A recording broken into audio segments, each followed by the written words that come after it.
தாராபுரம் அருகே கல்குவாரி அமைப்பதற்கு எதிர்ப்பு தெரிவித்துள்ள பொதுமக்கள் வரும் இடைத்தேர்தலை புறக்கணிக்கப் போவதாக எச்சரித்துள்ளனர். திருப்பூர் மாவட்டம் தாராபுரத்தை அடுத்த பச்சாப்பாளையம் பகுதியில் புதிய கல்குவாரி அமைக்க வழங்கப்பட்ட அனுமதியை நீக்கம் செய்ய கோரி தாராபுரம் ஆர்டிஓ, டிஎஸ்பி உள்ளிட்ட அலுவலர்களிடம் அப்பகுதி மக்கள் விண்ணப்பம் அளித்துள்ளனர்.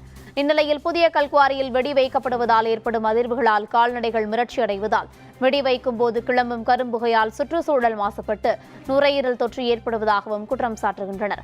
எனவே உடனடியாக குவாரிக்கு வழங்கப்பட்ட ஒப்புதலை நீக்கம் செய்ய வேண்டும் என்று பச்சாப்பாளையம், அம்மாட்டி பகுதி மக்கள் கோரிக்கை விடுத்துள்ளனர். மேலும் புதியதாக 3 பட்டா நிலத்தில் குவாரிகள் அமைக்க விண்ணப்பித்துள்ளதாக தெரிவித்துள்ள அப்பகுதி மக்கள் புதிய குவாரிகளுக்கு ஒப்புதல் அளிக்கக்கூடாது எனவும் தங்கள் கோரிக்கைகளை நிறைவேற்றவில்லை எனில் தேர்தலை புறக்கணிக்கப் போவதாகவும் தெரிவித்துள்ளனர். குவாரி ஒன்று பட்டா பூமியில் விட்டாங்க. அது மண் அள்ளி மண் வேட்டு போடுறாங்க. இங்கே ஊருக்குள்ளே குடியிருக்க முடியல. குழந்தைகளுக்குலாம் பூரா ஆஸ்மா மாதிரி எல்லாம் வேட்டு போக தோட்டாவோட அந்த கெமிக்கல் எல்லாம் ஊரே பூரா பரவுது. எல்லாத்துக்கும் சளி, காய்ச்சல். இதனால எங்களால இருக்க முடியல. இந்த ஊர்ல எங்களால வாழ முடியல. இதனால இடைத்தேர்தல் வருது இல்லைங்க. இடைத்தேர்தல் வரும்போது நாங்கள் அதை புறக்கணிக்கிறோம். கண்டிப்பா புறக்கணிக்கிறோம்.